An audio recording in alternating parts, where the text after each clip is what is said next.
Maqaa Abbaa, kan Ilmaa, kan Hafuura Qulqulluu, Waaqa tokkoon ni amanna. Amiin. Kabajamoota jaalatamoota maatiiwwan Waaqayyoo, Waaqayyoon kan jaalattan Waaqayyoo isiniin kan jaalatu. Hordoftoonni chaanaalii keenyaa hundumti keessan akkam jirtu, akkam yoo nageessan akkam turtanii. Guyyaa har'aatiin kan nu ga'e Waaqni abboolii keenyaa galannii fi ulfinni teessoo isaa Aariyaam irratti isaaf haa ta'u. Akka fedhaa fi jaalala Waaqayyootti guyyaa har'aa kana jireenya bara baraa argachuudhaaf hojii gaarii maal raawwadhu jedha. Jireenya bara baraa argachuudhaaf hojii gaarii maal raawwadhu.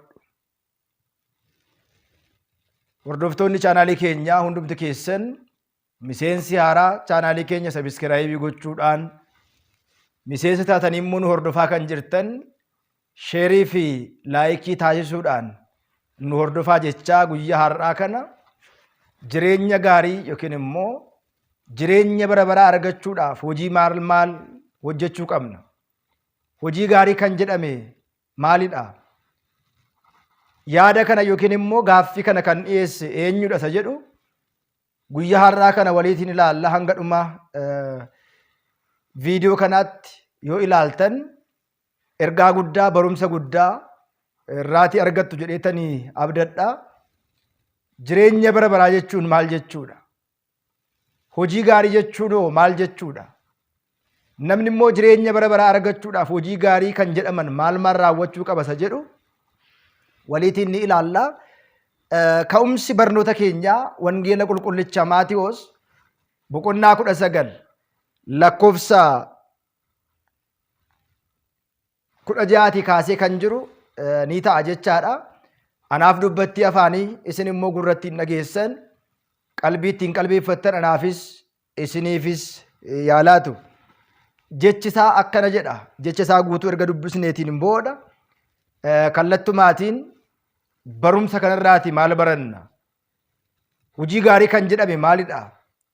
Hojii badaa kan jedhame immoo maalidha kan jedhu waliitiin ni ilaalla. Kunoo namni tokko gara gooftaa keenya qoricha keenya Iyyasuus Kiristoositti dhiyaatee jedha. Yaa barsiisaa, jireenya bara baraa argachuudhaaf hojii gaarii maal raawwadhu? Jireenya gaarii, hojii gaarii maal hojjedheetan jireenya bara baraa argadha gaaffii jedhu namni tokko barsiisaa isaa gooftaa keenya qoricha keenya Iyyasuus Kiristoositiin gaafatee jedha. Mee asirratti yaada kana irratti hojiin gaarii maalidha? Hojiin hamaa maalidha? Jireenya bara baraa akka argannuuf immoo kan nu taasisu maalidha kan jedhu beekuun barbaachisaa waan ta'uudhaaf kanaatiin booda yaa barsiisaa, bara barsiisummaa gooftaa keenya qoricha keenya Iyyasuus Kiristoos gaaffii isaaf dhiyaatedha. Yeroo tokko tokko waan hojjechuu mallu, waan raawwachuu mallu, bakki itti wallaallu yeroo tokko tokko ni jira jechaadha. Maal hojjedheetan jireenya bara baraa argachuu qaba? Maal hojjedheetan gara boqonnaa bara baraatti galuu qaba isa jedhu namni baay'een waan beeku natti hin fakkaatu. Innumti beeku immoo jireenya bara baraa waan ittiin argatu, waan raawwatu natti hin fakkaatu. Kanaatiin booda gaa gooftaan keenyas qorichi keenya Iyyasuus Kiristoos akkas jedhee jedha. Waa'ee hojii gaarii maaliif na gaafatta? Gaarii kan ta'e innis tokkodha. Gara jireenyaatti galuu yoo barbaadde, gara jireenyaatti galuu yoo barbaadde abboommii isaa eegii ittiin jedhee jedha. Gara jireenyaatti.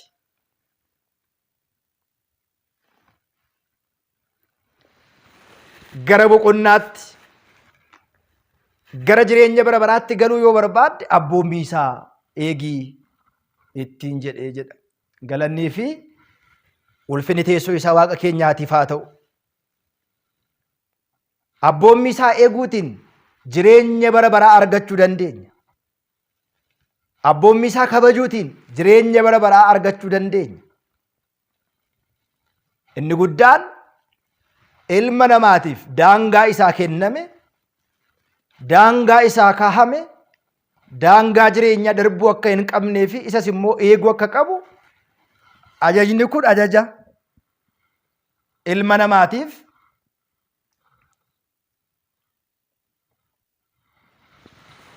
kennamedha jechuudha. Jireenya bara baraa argachuudhaaf jalqaba irratti abboommii isaa eegi yookiin immoo abboommiiwwan barraa'anii jiran kana eegii ittiin jedhee jedha. Sanaatiin booda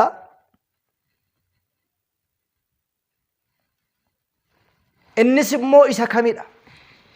Abboommii isa jedhame maalidha abboommiin Waaqayyoo?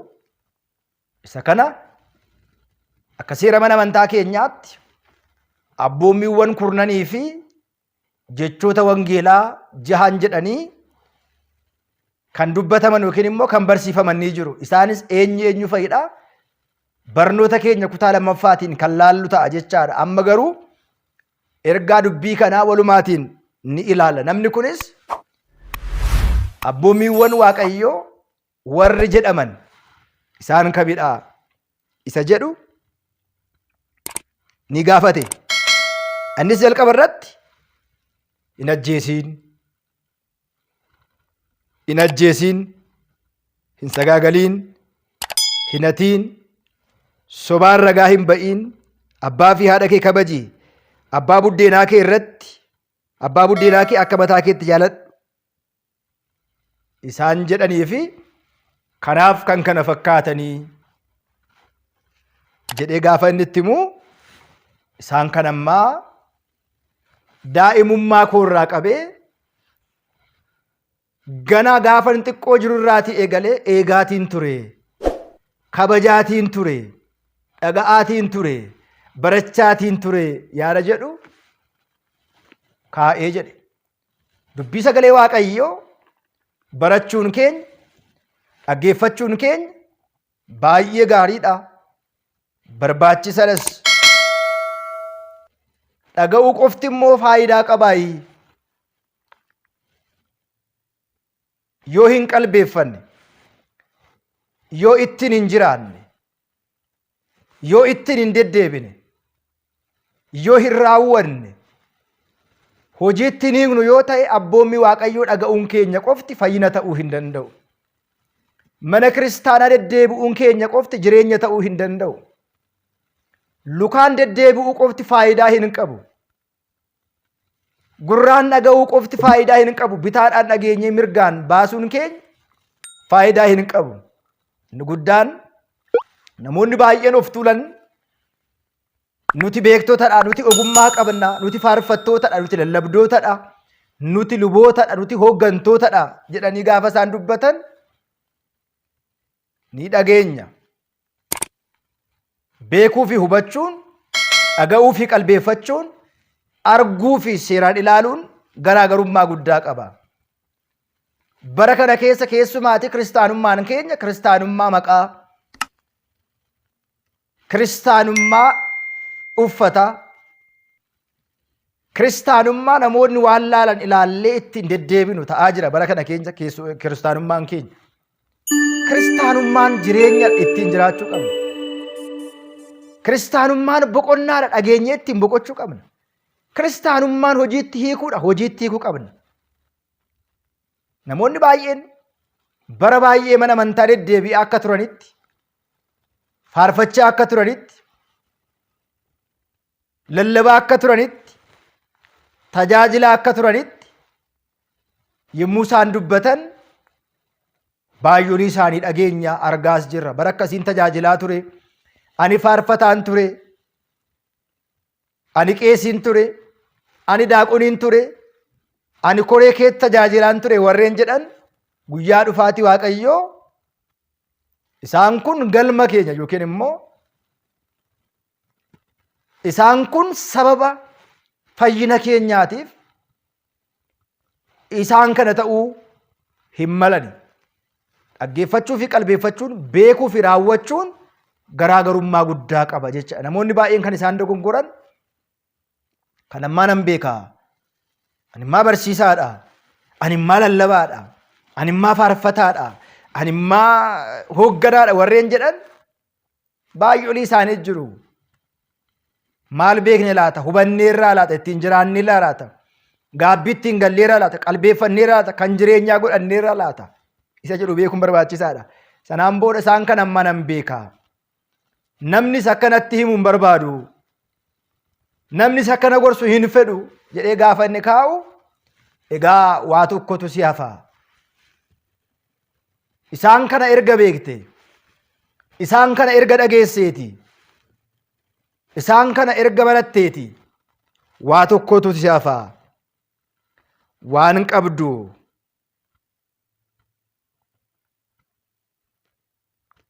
gurguriiti warra hiyyeessotaatiif kenni. Galmeen kee samii irratti ni argatta. Maatiiwwan Waaqayyoo, isin warri hiyyeessotaa laachaa jirtan, warri gargaaraa jirtan, warri hojii barakataa hojjechaa jirtan, warri mana Waaqayyoo ijaaraa jirtan, warri warra hidhame gaafachaa jirtan, warri warra wallole araarsaa jirtan, galmeen keessan samii gubbaatti isinii barraa'ee jira. Achi teessanii keessumaa biyya Arabaa teessanii manneen amantaatiif meeshota qulqullootaa ijaarsisuudhaan, qorqorroo bituudhaan, muka bituudhaan, mismaara bituudhaan hojjechiisaa jirtan galmeen keessan samii irratti isinii galmaha. Keessumaa jireenya keenya keessatti hojiin gaarummaan nuti hojjennu, hojiin barakataa yookiin immoo suga harkaa nuti hojjennu biyya lafaa irratti ijaan kan mul'atu caalaa samii irratti galmee miidhagaatiin yookiin immoo samii irratti galmee mul'ataatiin barraa'eetu achirraati argannu. Jireenya bara baraa isa nuu ta'u isa kanadha. Isa kanaatiif egaa namni kun kan qabdu gurguri hiyyeessotaaf kenni gaafa jedhamu, samii irrattis galmeen keessii galmaha gaafa jedhamu qabeenya hedduu ture.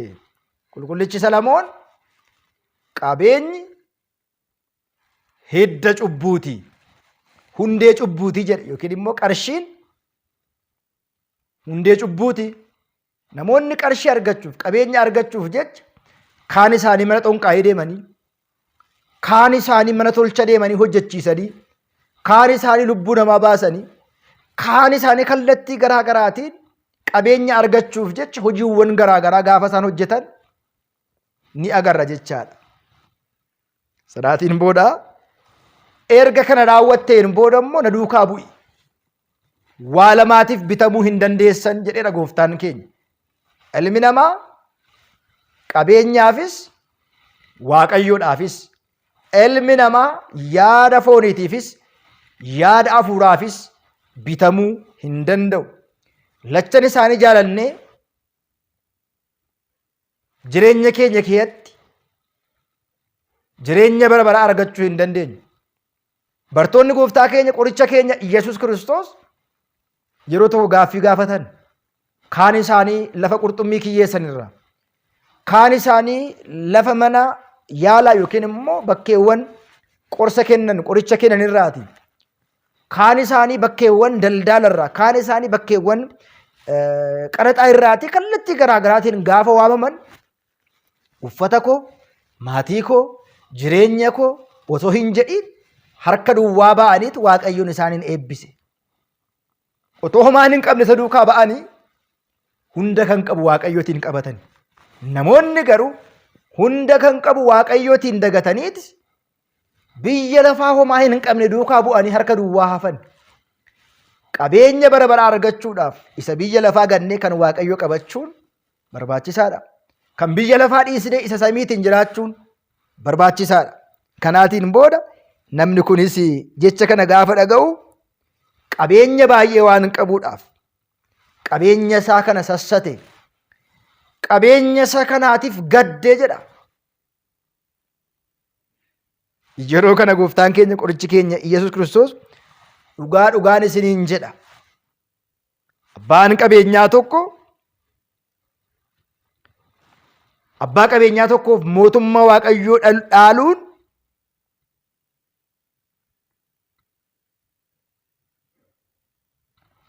dhaaluu isaarra gaalli uraa marfee keessa lootu salphataa ittiin jedhee jedha.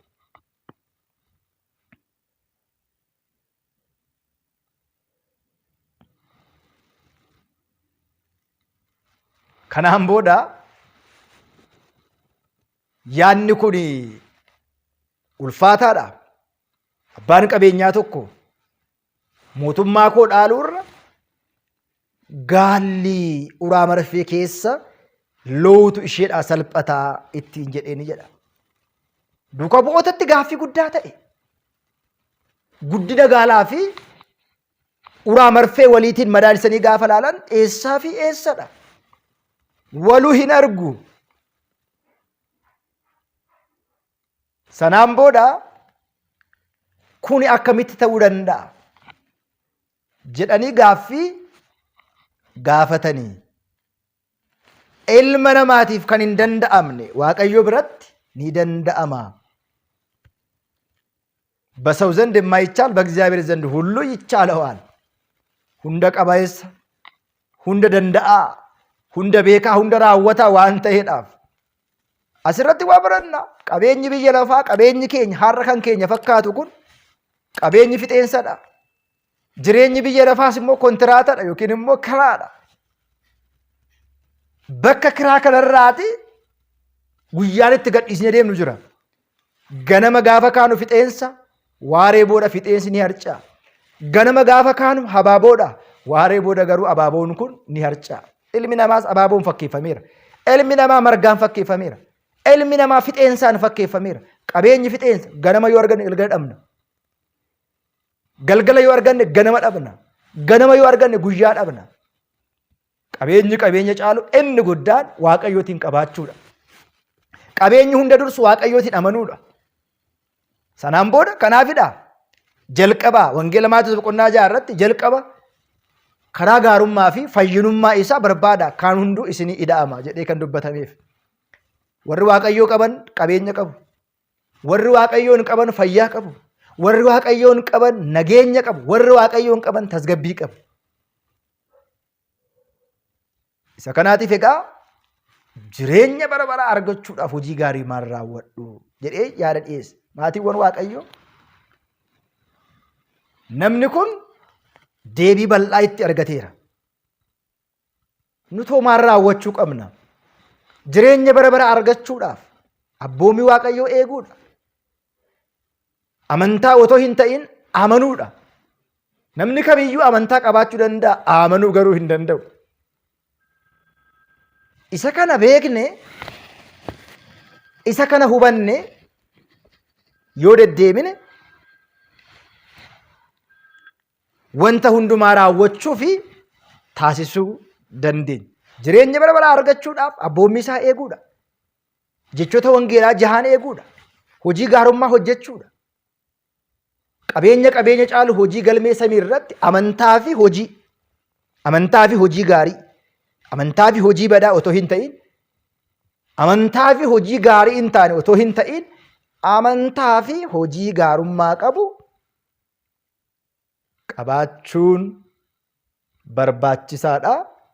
Nu barbaachisa jechaadha. Kanaaf asirraati waa baay'ee barannaa. Qabeenyi keenya du'a nun oolchu, qabeenyi keenya mootummaa Waaqayyoo nun galchu, qabeenyi keenya rakkoo jalaa, gidiraa jalaa, qorumsa jalaati nu baasuu hin danda'u. Maaliif abbaan qabeenyaa tokko mootummaa Waaqayyoo dhaalurra gaalli ulaa marfee keessa ce'uutu yookiin immoo ulluuquutu isaaf salphata jedhe laata? Kamtu irra salphata? Kamtu ulfaata? Kana jechuun qabeenyi hin barbaachisu jechuu miti. Qabeenyi Waaqayyo kenne, qabeenyi Waaqayyoon argame, qabeenyi Waaqayyoon tajaajilu, qabeenyi xawaafii mana Waaqayyoo, dungoo mana Waaqayyoo, ibsaa mana Waaqayyoo, kitaabota qulqulluu mana Waaqayyoo bitu, qabeenyi mana Waaqayyoo ijaaru, qabeenyi hiyyeessaaf kennamu, qabeenyi warra hin qabne isa beela'e beeluu ittiin baasu akka Abrahaamiin keessummaa simachuun, gaarii raawwachuun, mana isaa ijaaruun, mana isaa kee deddeebi'uun, gaabbii galuudhaan, jireenya fooniif otoo hin ta'in kan lubbuudhaaf dhiphachuudhaan qabeenya Waaqayyoo keessatti argame Waaqayyo ittiin galateeffamu malee qabeenya isa ittiin nama ajjeesisan, isa ittiin nama saaman, isa ittiin waan garaa garaa hojjetan, isa ittiin mana xonqaayii deeman otoo hin ta'in isa ittiin gara mana Waaqayyoo deemanii kurnee keessaa baasanii, hangafa kurnee baasanii eebbatti argatan ta'uusaa beeknee kamtu nu fayyada? Jireenya bara baraa argachuudhaaf hojiin gaarii baay'ee jira. Lakkoofnee fixuu hin dandeenyu.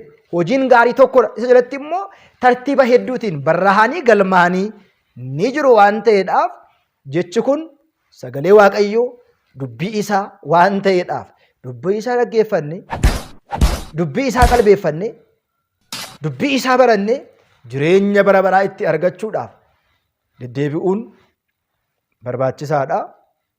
Nurras jira. Kanaatiif ishee kana beekneetti hin deddeebi'uun jireenya bara baraa argachuudhaaf maal gochuun qaba? Har'adha.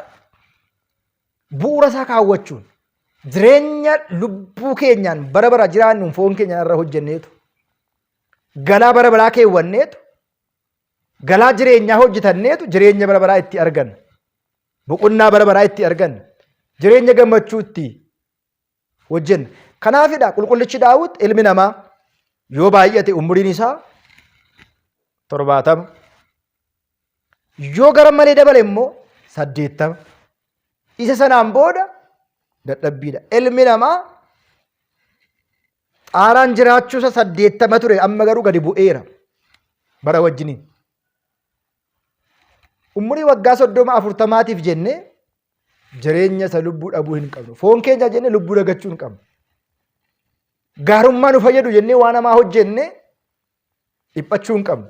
Kanaaf qabeenya caalu Waaqayyoodha. Qabeenyi keenya kan Waaqayyoon tajaajilu, kan mana Waaqayyoo tajaajilu, meeshaa qulqulloota mana Waaqayyoo keessaa bitu, kan ittiin hiyyeessa gargaarru, kan ittiin beelahaa beeluu baasnu, kan ittiin dheebotaa dheebuu baasnu ta'uu qaba malee kan ittiin hiyyeessa boosisnu, kan ittiin mattaa keenya namoota ittiin miinu, kan ittiin namoota ittiin balleessinu ta'uu hin qabu. Qabeenyi keenya qabeenyi inni gaariin keessummaa simachuu, mana Waaqayyoo ijaaruu, mana Waaqayyoo gargaaruu, asiraatii baasuu, bakuraatii baasuu, kana kanaatiin jireenya bara baraa, jireenya boqonnaa qabu, jireenya tasgabbii qabu, jireenya nagaa qabu, jireenya jaalala qabu hojjennee ittiin deddeebi'uun hin barbaachisa. Keessumaa immoo yeroo soomii kana keessa maal raawwadhu hojii gaarummaa jireenya bara baraa argachuudhaaf jennee of gaafachuun barbaachisaadha. Kanaafidha duuka bu'oonni Waaqayyoo nuti maal arganna? Qabeenya hin qabnu, kan keenya kan jennu hin jirru, bu'aan keenya, hafteen keenya yookiin immoo tirfaachiinsa jedhamudha. Maalidha jedhanii gaafatan? Isin immoo bu'aan keessan guyyaa dhufaatii isaa lammiiwwan Israa'elootaa 12 irratti ni murteessitu. Kabajni kana caalu hin jiru. Ilmi namaa kabaja nuu kennuurra kabaja Waaqayyoo nuu kennuutu caala. Kabaja biyyi lafaa nuu laatuurra kabaja Waaqayyoo argannutu caala. Har'a nu shoobe bor nu buusa. Har'a nu muude bor nu salphisa. Har'a nuu kenne bor harka keenya keessaa ilaala.